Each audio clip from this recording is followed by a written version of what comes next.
knew I wanted to work on big machines and robotics from a young age. And with my newest job, I get to work on humanoid robot. Probably 250, maybe 300 jobs that I had applied to.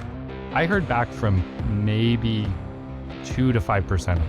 Try to justify it, but this is something that I've come across too. Being overqualified and you're like, I can do everything you're asking and do it well. No, we don't want someone that's overqualified. You always need to be learning. You always need to be retooling or sharpening existing tools. So welcome everybody to the Startup Anthology. I'm here with my friend Cameron Owens. He has a interesting story that I've asked him to share. It's hard to find a job sometimes. He left a company back in, I think May, okay. And they didn't find a position until August. So I just wanted to share kind of his experience and talk about it. That's something that a lot of people experience. Cameron, you go ahead and take time to introduce yourself, let everyone know who you are, and welcome to the show. Yeah, so I'm Cameron Owens. I've been in the engineering and startup field in and out since I graduated Arizona State University 2012 with a degree specializing in robotics. I grew up in the 90s watching a lot of Gundam Wing and big robot anime.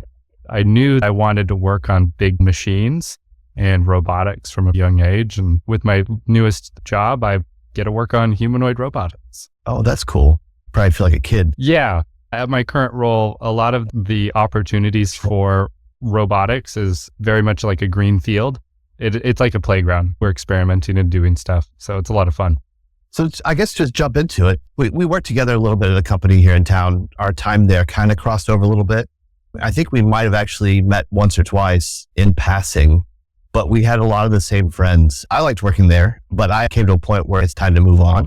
I did kind of the same thing. I took a chance without having anything secured or lined up.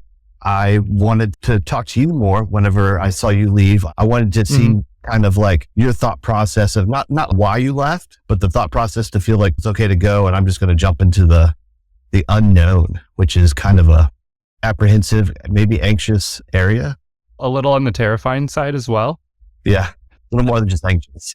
We had just moved to our new place. My wife and I were hobby farmers. So we've got a little hobby farm of some cows, some goats, chickens, ducks, a goose named Maverick, a whole menagerie of animals. In fact, we just had some piglets born. So we had just moved to a new place on the outskirts of Austin. I was in a fortunate situation that I had a nest egg of savings. It was kind of time for me to go and try something new, something better aligned with what I wanted to pursue with my skill set. It was a very nerve-wracking decision because I'm the primary income for my small family. It's my wife and I, and we have a son. I had sort of put out a little bit of feelers because I knew that I needed to do something different for myself. I hadn't had anything fully concrete yet, but I knew in order to pursue more of what I wanted to be doing, I needed more of my time, some time to resharpen some of my skills that I was super passionate about. I was really fortunate in that situation, but I ran through a lot of different scenarios and ultimately I just needed to go and find something more of what I wanted to pursue. One of the things that I miss the most are the people that I interacted with. People there were amazing, but at the same time, I knew that it was time for me to go and pursue new adventures. Yeah, that is 100% accurate. The people there are super cool. I still have a lot of friends that are probably lifelong friends I made while working there, which is really cool. You said you had a nest egg set up, so you had a little bit of a safety net. It bought you some time. What kind of discussion was going on between you and your wife? Was this an impromptu decision, or he's like, "Hey, honey, I just quit," and she's like, "What the?" Yeah, there was definitely a discussion involved, and we ran different scenarios. She has her own laser cutting business, and she was making money there, but it was kind of like, this would be a really good thing for you to step back and realign your career goals and path. And then she found a local job that she absolutely loves. She's very much in the creative space.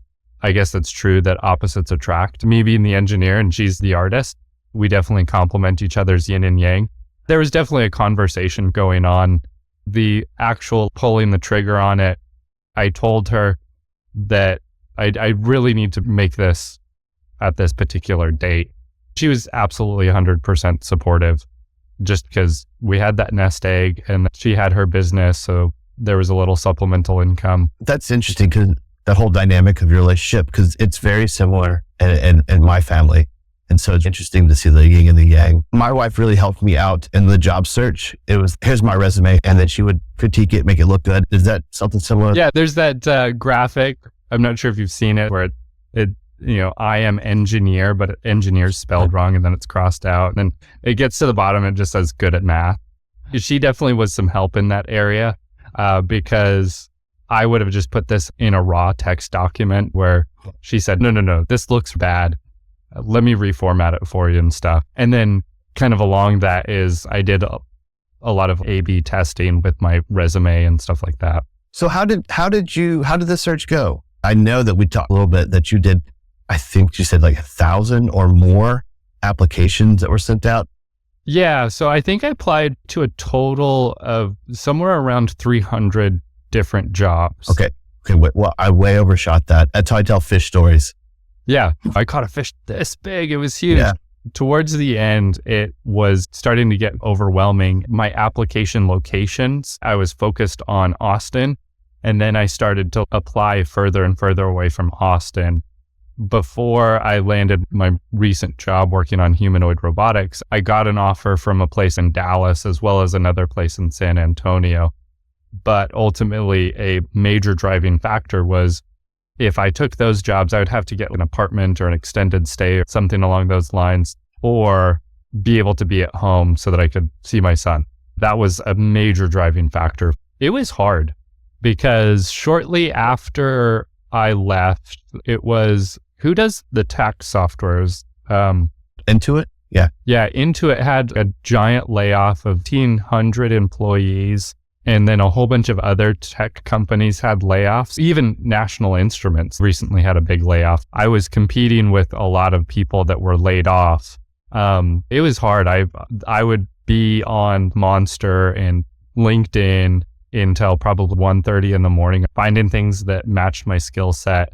I have a couple friends, they haven't been employed in their fields for 8 months. Oh, wow. So I feel extremely blessed that I was able to find something within about 4 months. That seems like forever. And I know those nights of scrolling, trying to find something that matches, searching for your skills, because the job postings are shotguns. Like they shotgun out a job description and not very specific what you actually will do. And so, yeah, that was always something challenging. Like you said, a lot of times job postings are posted by the HR department.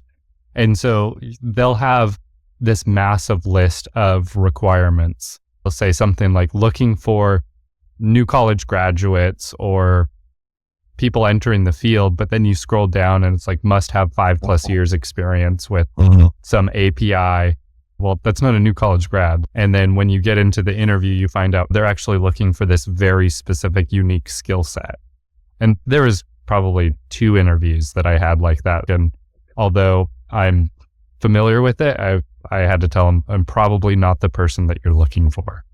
Being unemployed was an extremely humbling experience for me because I had a job ever since I was 13 years old.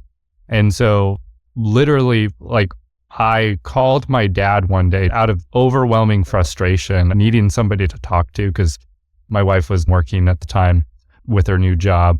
And I was so discouraged having applied to jobs that I would have argued that I was overqualified for and getting rejections. I was really down on myself and my prospects. I called my dad and he's like, look, it's only been 2.5, 3 months. Your view of this is so focused because you've never really been without a job before.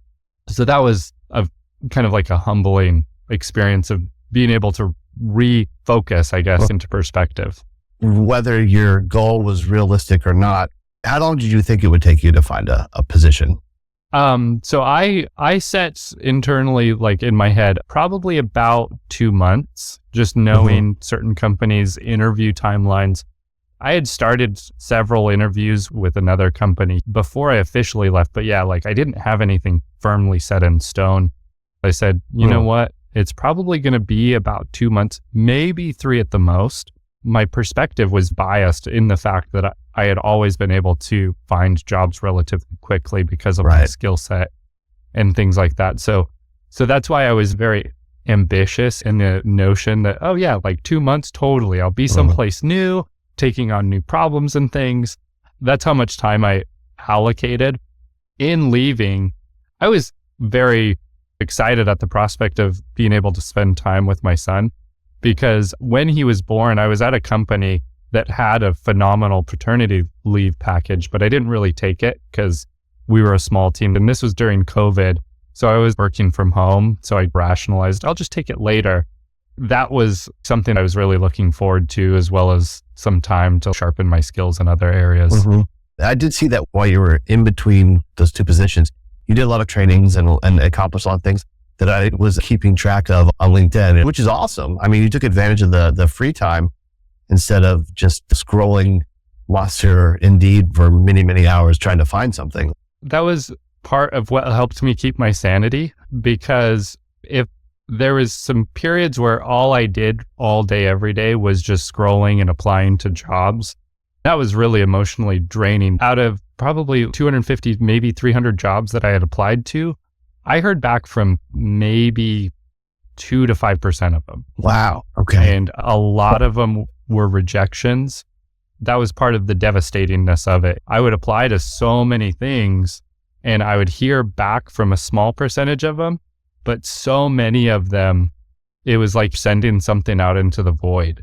So if I've got the time, I need to sharpen some of my skills that I haven't worked on, but I really want to work on. So I took several courses on Udemy and read some books. I think that's something that if you are in the job market is a really valuable thing, is to go and skill up on certain things. Were you getting back like, thank you for applying, like the automated emails, and then just nothing after that? Thank you for applying. And although we're very impressed by your resume, we've decided to move on with other candidates or something. Chin up, kid. And yeah. And there was one that, this is after I'd been in the job hunt for like 2 months, that I applied for like this robot technician role. It was just bringing robots up. And this is one of those ones that I felt like, oh yeah, sure. At the very least, I'll get some interviews and they'll just be like, wow, you're really impressive. Maybe we need to hire you for a much more like engineering development role or something. But yeah, I applied to that and got this rejection. And that's really one of those moments where I was just like, man, if I can't even land an interview for a job that I'm pretty well qualified for, because part of my work experience is that I've worked in robotic startups doing unmanned ground vehicles.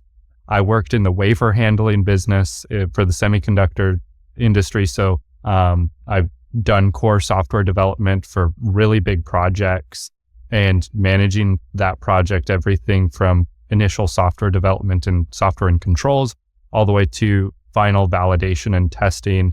But I was applying to these jobs that I was like, yeah, I'm totally qualified for this. Like, I know everything that they're looking for. I have at least 2 years of experience with every checkbox, and I would still get these, thanks for applying, but we've decided to move on with other candidates.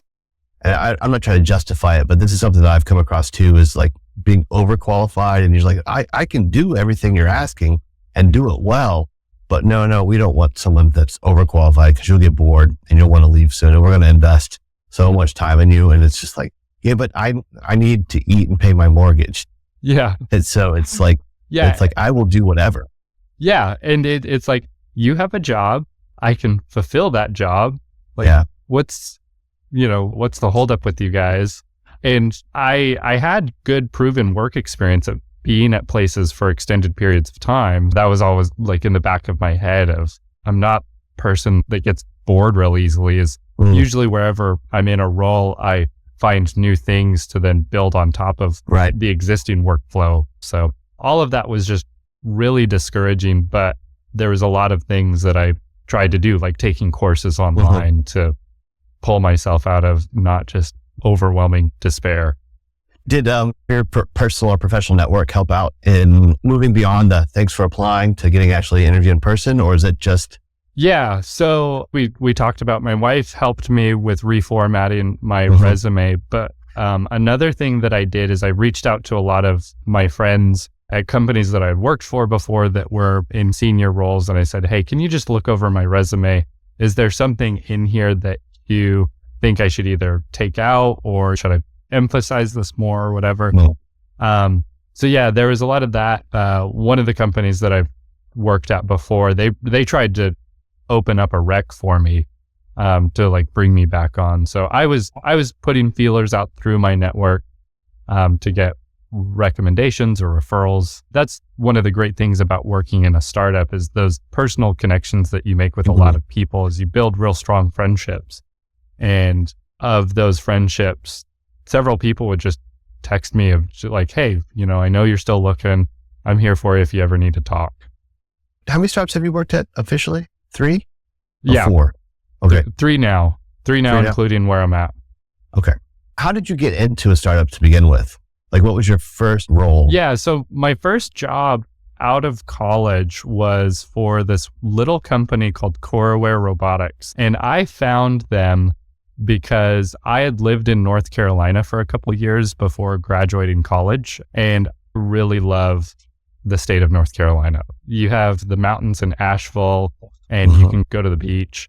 I was looking for job opportunities like in the Carolinas and stuff. And they at the time were doing robotics research with UNC Charlotte, and they didn't even have a job posting. I emailed them and said, hey, look, I'm a mechanical engineering student that's going to graduate. Do you have internships, and or are you looking to hire anybody? Here's my resume. And within 24 hours, they contacted and said, we would absolutely love to have you for an internship. When can you start? That's cool. So yeah, so I interned with them doing mechanical design. I was much better at SolidWorks then than I am now. And so I did mechanical layouts for these small unmanned ground vehicles that they were building. And if you do a search, you'll find a super embarrassing video of me called the Corobot Spark. It was a Kickstarter that we tried to do as part of that company. And this is like an educational kit that we were trying to get better undergraduate robotics-based education platforms out there into colleges. But anyway, so they brought me on as an intern, and then 2.5 weeks after I graduated college, I loaded up a U-Haul truck with my wife, because I got married when I was in college, and our dog, and we drove across the country and started working with these guys. So it was a cold call. You reached out to them. It's like, oh, they weren't even looking. And so you got it. That's cool. Yeah. And that's a big move coming from college. I guess that's the risk reward type thing, or risk tolerance, I guess, is the one thing I'm thinking about. Is when you're fresh out of school, your responsibilities are lower. You don't have an expectation for income yet-ish. And you're like, I'm going to drive across the country and work for this little startup company. How many people were there when you started? There was 5. Well, it was 5 including myself. 5 including yourself? It was only 4. Okay. Yeah. Wow. So 20% of the team was you. That's pretty cool. But that risk reward, that risk tolerance, and high uncertainty of what's going to happen. Is it going to last a year or not? And just be willing to jump off of that. Yeah. Yeah. My wife, she's from Arizona as well. Okay. She had never lived out of state. I had lived in China for a little bit and lived in North Carolina for a bit. So something like this wasn't too daunting to me. But a couple years after we had done that, my wife and I were talking about that. And I later learned that she was super nervous and super kind of scared about that. And fortunately, everything worked out. And it was great for the both of us to go and have this new adventure. But you're totally right, is that when you're younger, it feels like the stakes are a lot lower, right? You don't have a mortgage, you don't have all these bills or whatever. You're not as deeply entrenched, and right. So there's a lot more flexibility. Or at least it feels like it. Yeah. Well, It feels like it in hindsight though, because like if you're in the moment, you don't really know how much risk you can take until you take it. And you're like, oh, okay, that was okay.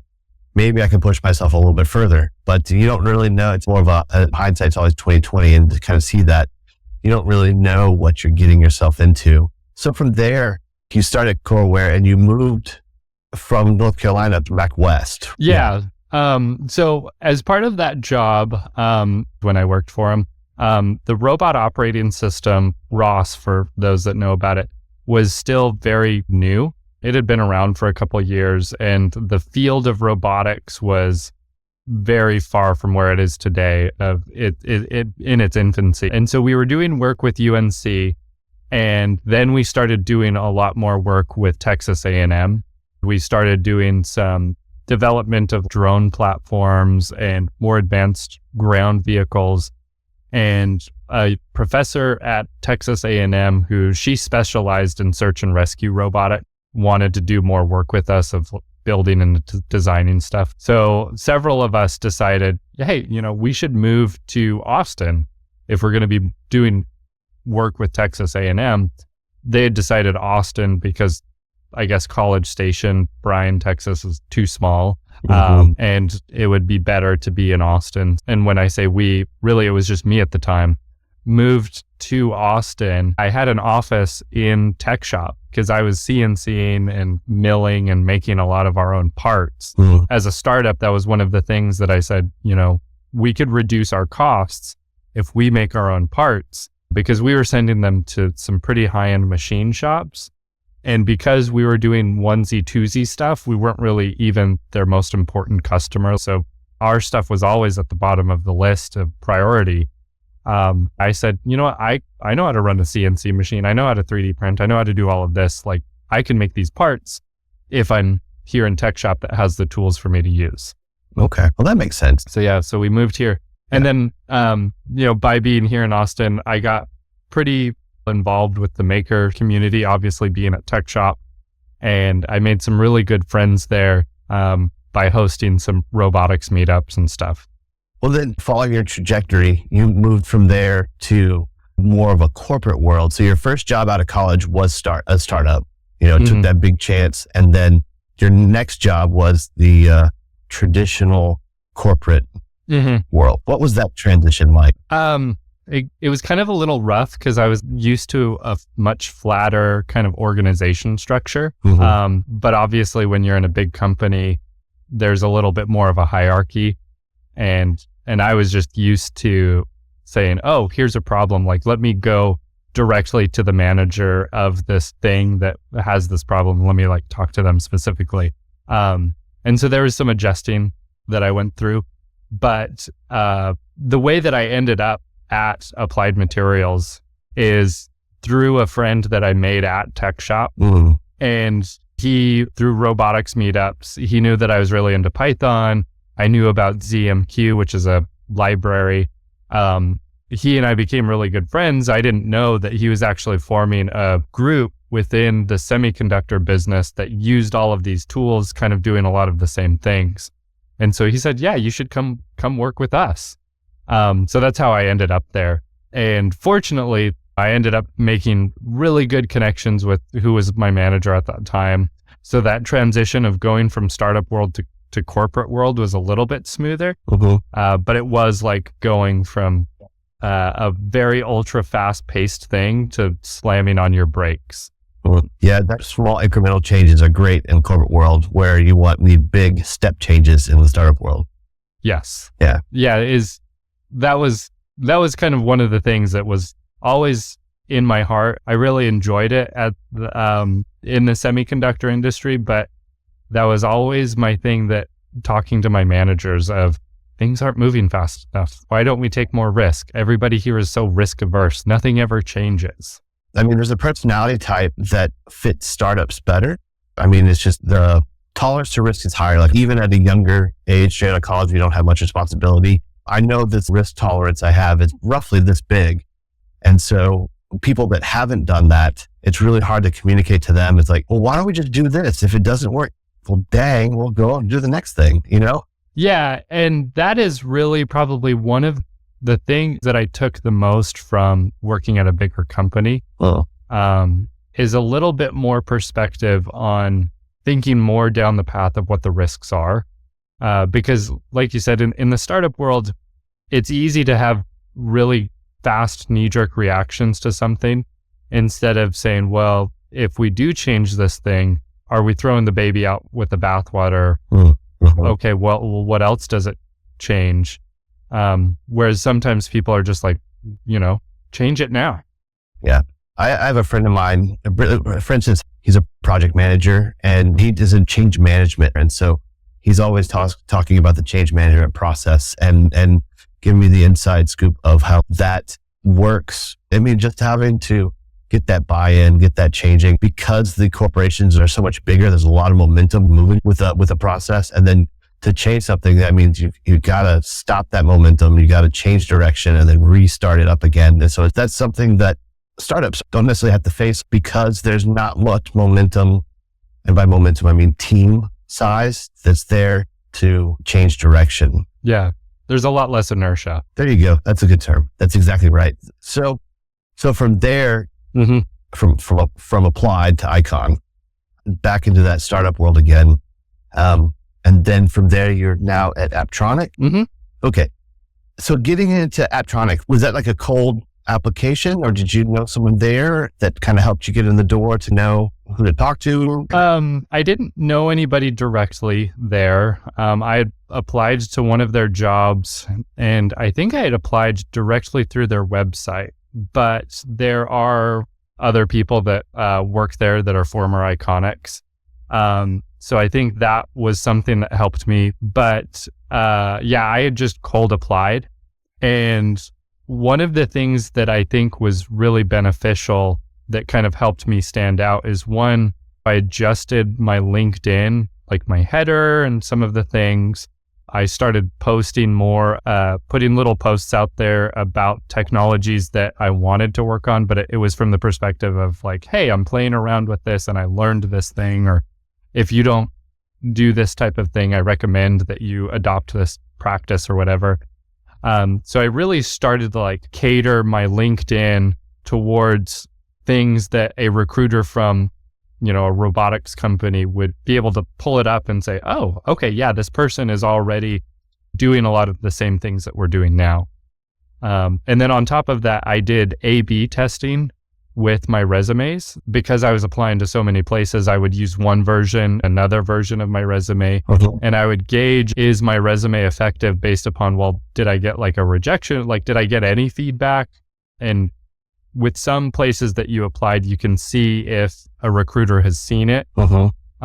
If they'd seen it, that's a good indicator than one that just kind of went in the ether. And so I had revised my resume through several iterations, and I fell onto a format that worked for Apptronic. And so I applied and I eventually just got a call back from them, and then things kind of progressed pretty quickly. Okay.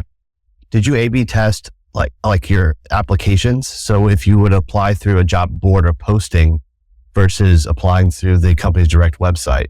I didn't do that, but that would have been an interesting data point as well. Okay. But yeah, so the way that I was kind of managing my A/B testing is the day after I left Icon, I started a Google spreadsheet. Here's the job posting. Here's the link to the version of the resume that I used. Here's a link to the CV. And then I would also say, this is when I applied. What's the status of the application?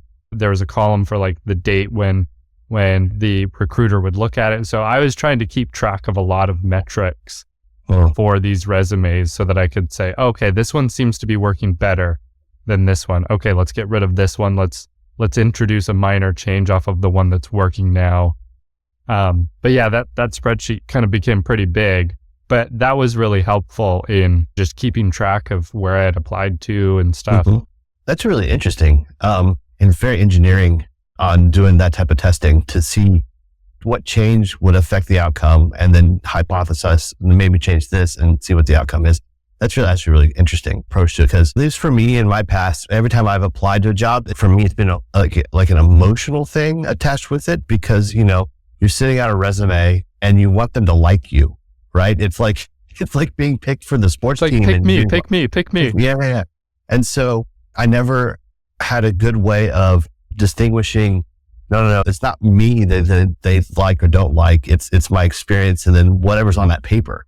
And I need to think about that instead of wrapping my identity up in my resume. Yeah. It's like you have to disassociate who you are from that piece of paper. Yeah. And that can be really hard. Because like I said, after applying to so many places, I felt that there was something wrong with me and not my resume. But by reaching out to friends and having them look at it as well, and them saying like, no, this looks good. Talking to family members of stuff, because, right now the job market isn't as good as anybody would like it to be. Right. It could definitely be better.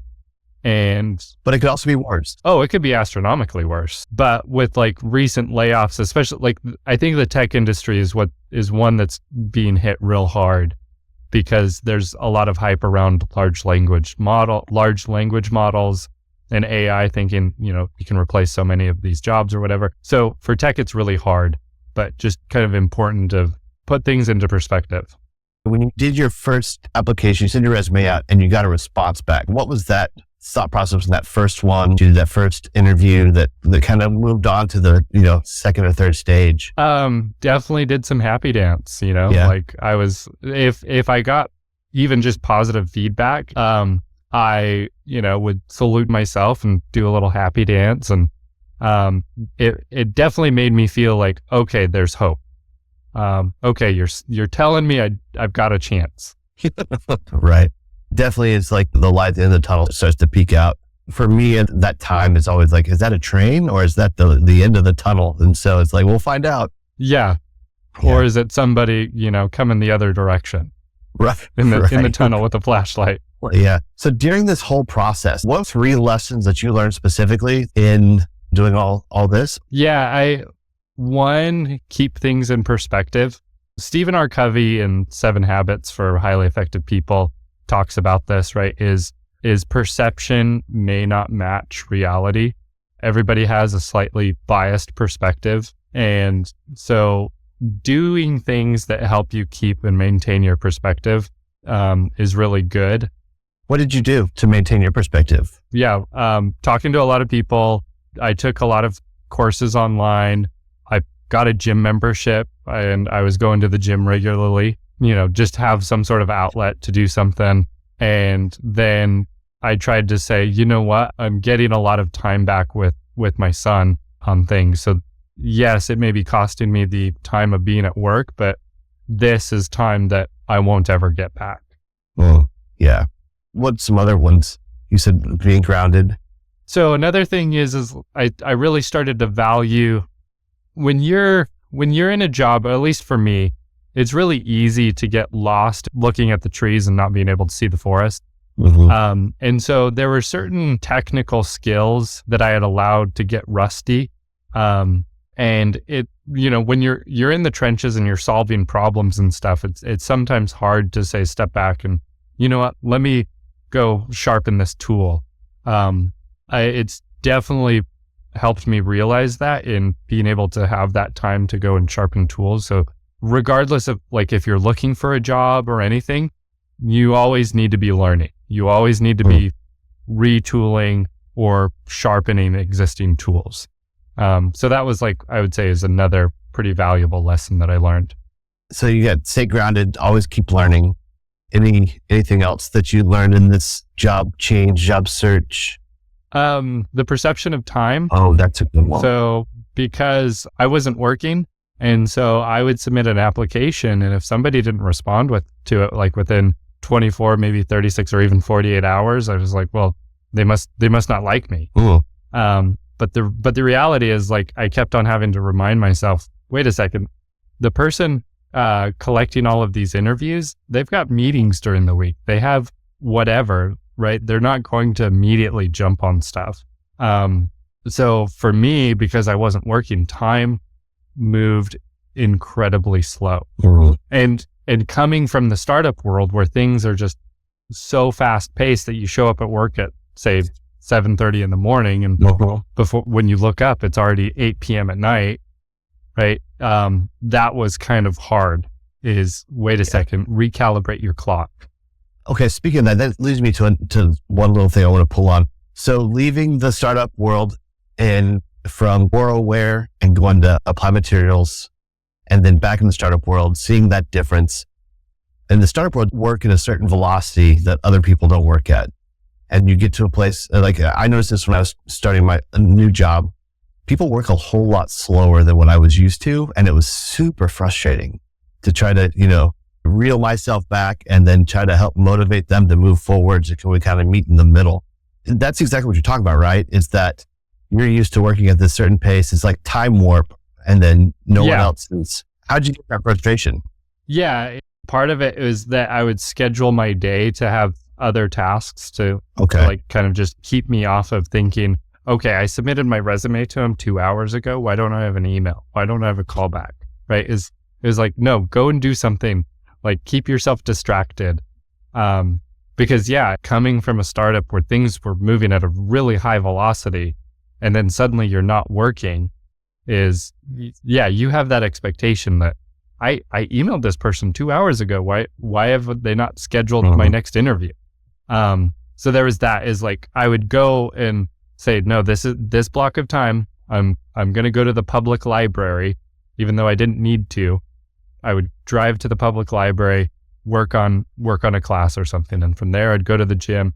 And then at the end of the day, I was allowed to check my email. Oh, okay. So you actually set up boundaries for yourself, like not only the to-do list or a task list for the day, and schedule your own events to fill up the time. So you're not just sitting there focused on it. You would even allow yourself to enter into that world of emails or communication because it was such a big, a suck. Like it would pull you in. Yeah. Once you're in, you don't want to come out. Okay. Mm-hmm. So after looking through this whole process and seeing the thing that you learned, if you could do it over again, what would you do specifically to help the process along? How would you, because like the whole premise I'm working on with Startup Anthology is to build a network that startup employees, because it's high risk, high uncertainty, good reward, but had that expectation set, but to also start thinking of yourself less of an employee, but more of like a contractor or or have that your own entrepreneurial vision in your career. So, when you join, what your exit strategy is, what's your window. What would you have wanted to make this whole process a little bit easier with all that in mind? So to like rephrase your question to make sure that I'm fully following, is kind of like, what's one of the things that I going like into Icon I would have changed of like my expectations and perceptions type of thing for the future? I mean, let's take it from the aspect of going to Apptronic or being an entrepreneur. Like if you start your own business, you would say, hey, I'm going to start, this is my business plan, but then also have this exit strategy in mind. Kind of like one of the things would have made my transition smoother and would have probably helped me in my job search. Yes, exactly. That a little bit better. Yeah, is one, showcasing your skills better. One of the things that, and I kind of got into this, like commenting with somebody on LinkedIn about it, is when I worked in the semiconductor industry, all of the software that I worked on was highly proprietary. So much so, and rightfully so. Like I firmly believe that if a company gives you a computer and if you write something that then becomes an invention later on that company computer, they have essentially the rights to it. But anyway, so that like everything that I had worked on there was very proprietary. So I would always have to talk about it in very abstract ways because of NDAs. And so like my GitHub profile sat idle for 4 years of nothing really happening on it. And then when I was at Icon, I set up an Icon-based GitHub profile. It wasn't linked to me personally once I left. And so one of the things that I found really advantageous and valuable is it's important to maintain like outside projects that aren't related to your work, but that showcase your technical abilities. So I started working on some personal code projects and things. And I think if I had set better boundaries of, hey, on the weekends, I'm going to work on this thing for my personal GitHub profile so that it shows that, hey, I have this history of actually writing code, and other people like recruiters and people interviewing, they could go and look at it. That was one of the biggest things that I would have maybe have changed differently or done differently, or that would have helped my transition to be smoother, is allow yourself to be more rounded. It's really easy to fill the box, but then, that shapes you. Is you need to set better boundaries to allow yourself to be more rounded, to be able to pursue other things and stuff. Does that answer your question? It does. Actually, like I said, before we started recording, I've got a lot on my mind, and I'm getting ready to have this discussion with 1 million couples, and I'm trying to anticipate questions and answer. And the biggest one is, why does this help? Why would this be better than LinkedIn or Indeed? Yeah.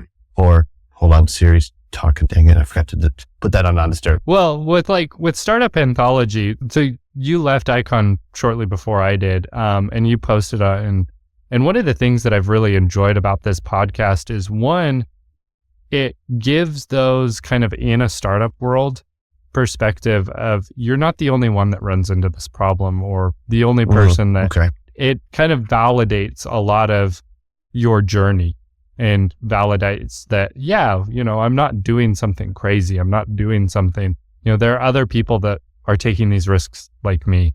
And so that's something that I've really enjoyed. The other thing is to see that everyone in the startup world works at a high velocity. Everyone in the startup world works many, many hours and hard, may not get the best pay at the beginning, may have a company that fails, or, your job is not, it's that high uncertainty, right? That is frustrating. You don't know what you're getting into. So with CoreAware, they unfortunately failed, about a year or so after I left to go work for Applied Materials. I'm not saying that they failed because I left. It's just kind of what that market was at that time. But even learning that after the fact, it did make me feel like, man, I didn't do enough, or things like that. But it was a valuable opportunity for me, because that's really where I started to cut my teeth on more of software development, and it really shaped a lot of my career. And when, like I said, if you're not in an uncomfortable situation, you're probably not growing. And there was a lot of growth that happened when I was at CoreAware. Personal growth or like company? Oh, actually, probably both. Yeah. Personal, my professional skill set and developing of stuff, as well as personal. Because my wife and I, we moved across the country. We didn't have any family. One, it was hard in some ways, and it was great in a lot of other ways. A question on CoreAware. I'm curious about this. How big was the team when you left? They expanded to about 8. While I was there was a little bit of a restructuring of that robotics group. So yeah, it was like we basically doubled while I was there. Okay. The statistic I came across with the other day, the highest point where startups fail is between 11 to 50 people, regardless of phase, seed, Series A, B, C, whatever. If you're already in Series A, a software company, you're probably closer to the 11 number. If you're some sort of manufacturer, some hard tech or whatever, it's probably closer to that 50 number. I'm trying to figure out why that is. Is that number, is it the soft skills? Is it the soft skills? Is it the team dynamic? Is it, external circumstances and market forces that no one knows about? Or is it just this inflection point of where these things start to happen? There's some sort of terminal velocity, whether that's cash flow or something that's got to happen. Did anyone ever ask you any cultural type questions? Like how you fit in, or how did you communicate to them that you would be a good fit culturally? Yeah. So there was a couple. So part of the thing that was the most challenging with the whole job search thing is about 2 months in, I got pretty far along with the interview process, to the point where I got to final interviews with a couple of companies. And unfortunately, either I wasn't a right fit for them or whatever. There were interview questions like that with them, of kind of cultural things of, hey, talk to me of how do you handle this type of situation or whatever. Were they able to communicate their culture to you to see if it's something that you would be interested in? Or is it just, well, I just need to get the job and don't really care? Yeah, there was a couple, and a lot of that was through, I would say, like indirect communication, right? When you come into their offices, just a general kind of like, okay, who's here? What are they working on? Are they friendly? Are they not? When you ask them questions, ask them explain this thing to me if you're getting a tour. That was something that a while ago I had read about how important it is for when you're in the interview process to always be asking them questions. Try to flip the interview, because at the end of the day, the truth is they're interviewing you and you're interviewing them just as much, because you working with people is a relationship thing. And so it's important for you to know, are these people that you want to work with as well? Okay. That's 100% true, is trying to figure out, do I want to work with them or not, regardless of the tech? Because like you go into somewhere and the job will be really cool and a lot of fun, but it might be a miserable place to work because you don't get along with the people, or vice versa. Yeah. It could be an amazing place to work and boring because the people are great. How do you gauge that and what's your balance? Or even like one startup environment that moves really, really fast, they may not move quite as fast. And so that could also be something, is that if you're looking for a certain speed, well, do they give you that vibe of moving at that same speed? In any of the job search or the LinkedIn or job boards, Monster, Indeed, however many job boards you looked at, was there any way that the companies tried to communicate their culture and like what you're getting into, or was it mainly just like the job description? Yeah, through the job postings, not so much. There's always like that description of, right, hey, we're looking for, insert catchphrases here and stuff. But for me, kind of one of the things of me doing my own homework, because if I ever landed an interview with anybody, I would dedicate at least an hour to 2 hours before of looking at their company, looking at their website. Do they have a YouTube channel? Look at their YouTube videos. Try to familiarize myself with their product so that when I would go into the interview, I could say, yeah, like I saw this. Can you explain to me like a little bit more about insert this product? Because I learned these things and I think they're really interesting. In fact, I caught a couple of them off guard that they were like, oh, is that video out or something? But for me, like the biggest thing of a gauge of their actual culture is usually it's like press release videos on YouTube, whether they're being interviewed with somebody. That for me, that's kind of a good gauge of, well, how are they explaining the problem is that they're solving? So is there a difference between them being interviewed by somebody or them producing something curated that they want to show? What do you mean? So one company that I went through several interviews for, they are doing underground logistics. Underground logistics. So, so imagine Amazon deliveries to your home on an underground train robot thing. And I was able to get kind of, because a lot of their interviews were virtual and it was always just with the same guy. But I was able to get a feel of like their culture, because they had some other YouTuber came and interviewed them. And so it wasn't really their video, but a video produced by somebody else. And that's kind of what I was getting at, of kind of what's telling of when somebody is interviewing how are they responding? Did you find several like that? That's some idea that I've had, is to not necessarily company sponsors, but to get a feel for what the culture is like at a company. Some people hold it really close to their chest, other companies don't, and they're more open about it.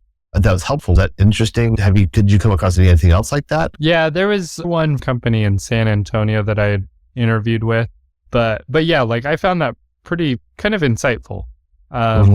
Because one, I would think it's great marketing for them, because major news agencies aren't going to be like digging through all of the startups in a particular city or whatever. Oh, yeah, exactly. Yeah. Yeah. So one, it's great marketing for them to be able to say, hey, look, this is a problem that we're solving. But also for anybody looking at their company of whether they should want to join or not. A lot of people that enjoy working in the startup space generally find working in corporate environment can be kind of grinding, and vice versa. Like, right, some people that work in the corporate space and may not be a really great fit for startup space. A director of a hospital who's a good family friend, he would always tell me that blessed are the flexible, for they shall not break. Some people embody that pretty well. Other people, not so much. And so that may dictate a work environment that suits them better. Right. So have you had any personal or professional mentors in your career? Someone that's not necessarily like a boss or a manager, but someone you can say, hey, I'm going through this. What advice would you give me in this situation?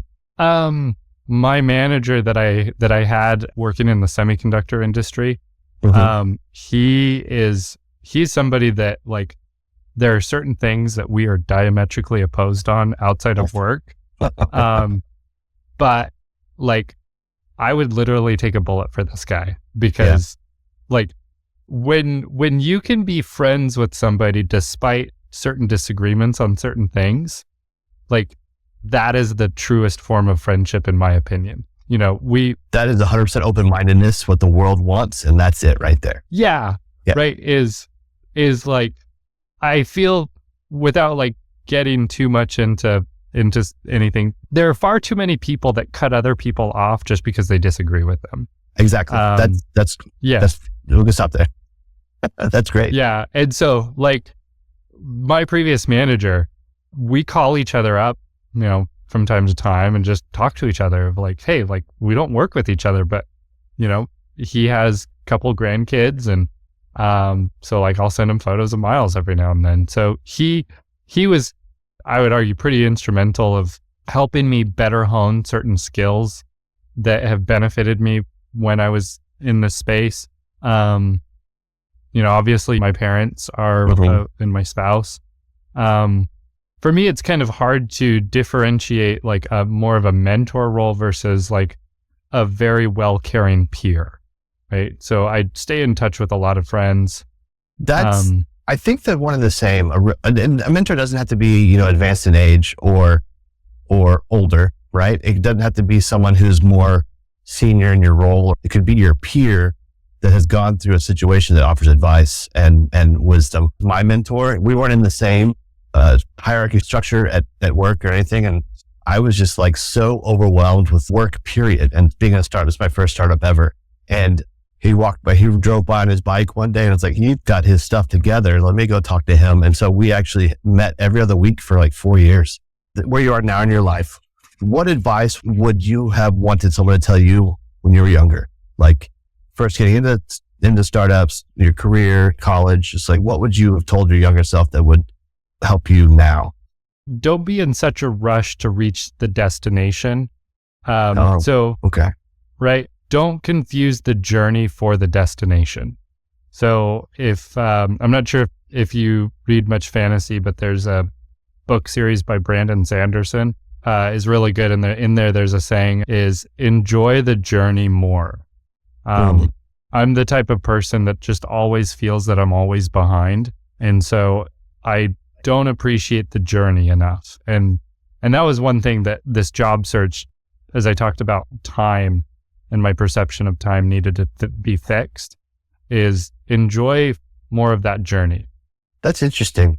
It's because that's either the fun part or the anxious part, the part where the emotions arrive. Because that's like any story, the drama that occurs or the comedy that occurs is the journey to get you to the destination. Destination is just the end. It's over. Like, and then now time for another story. That's cool. I feel in today's world with like so much social media, there's so many studies that have just shown that social media has just really messed with a lot of people's perception of things.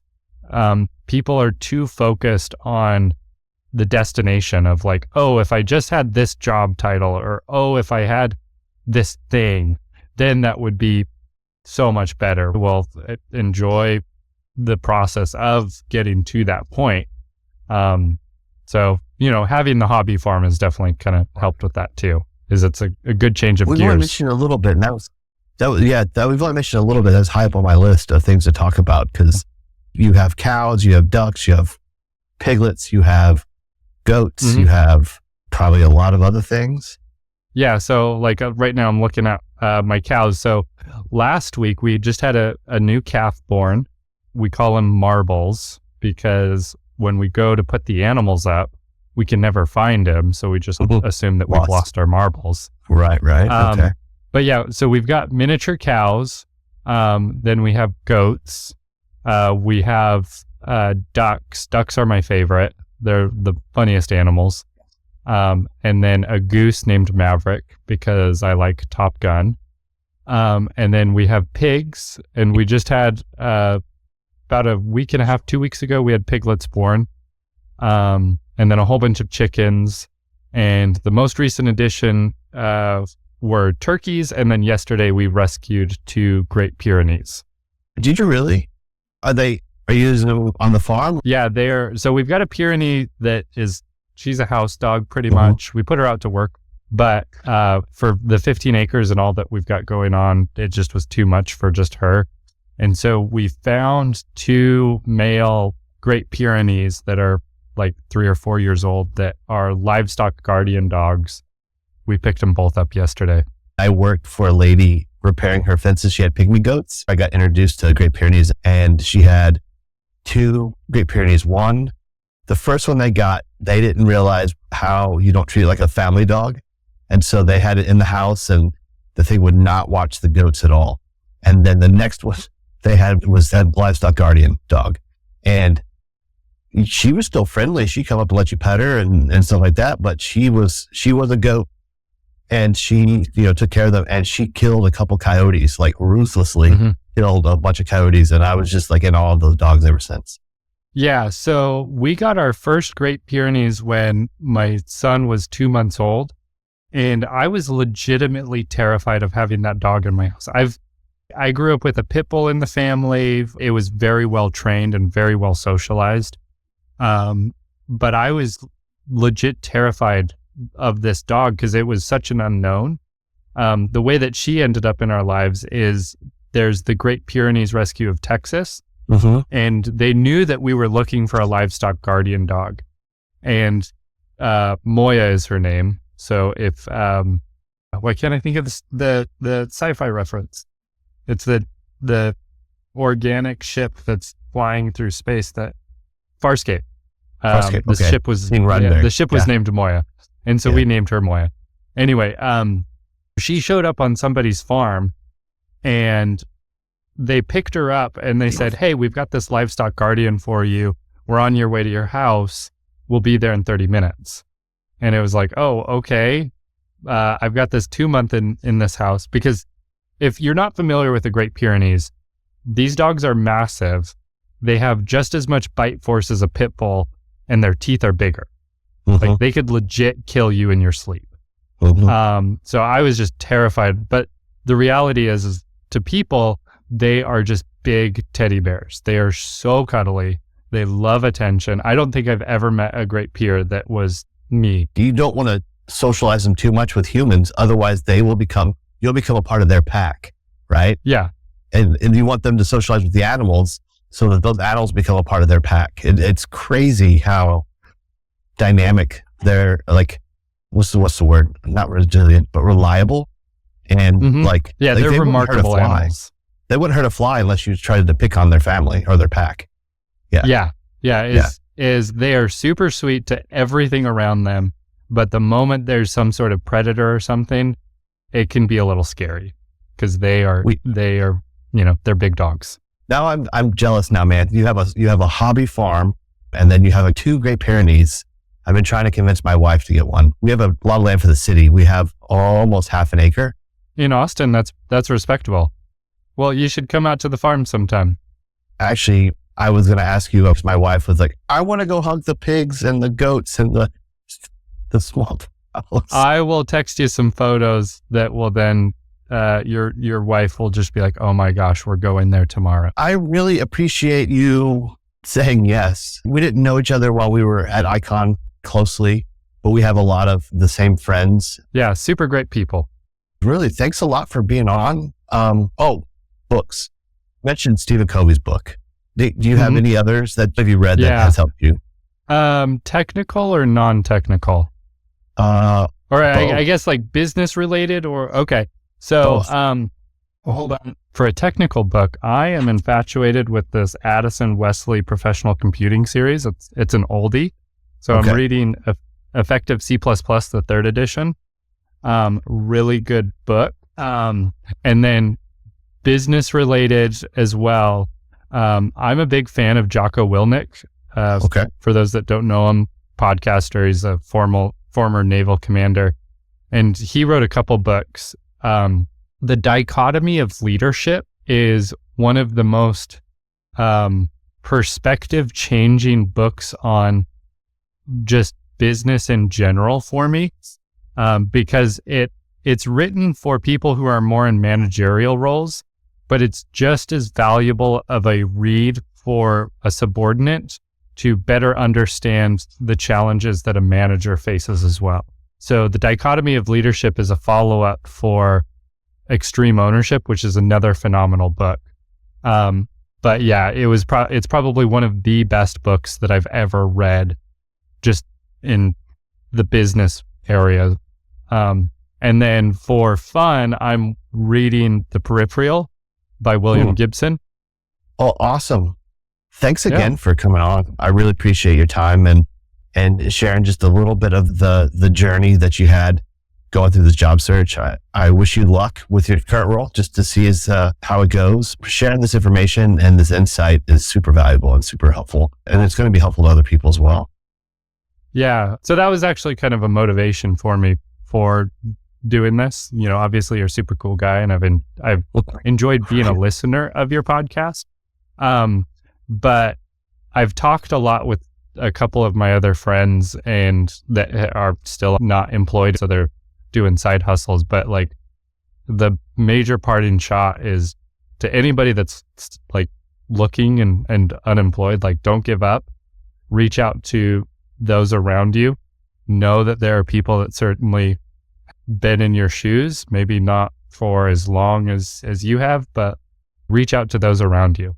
Again, I appreciate it. Thanks for coming on and thanks for sharing your story and adding to the anthology. Yeah, it was a pleasure.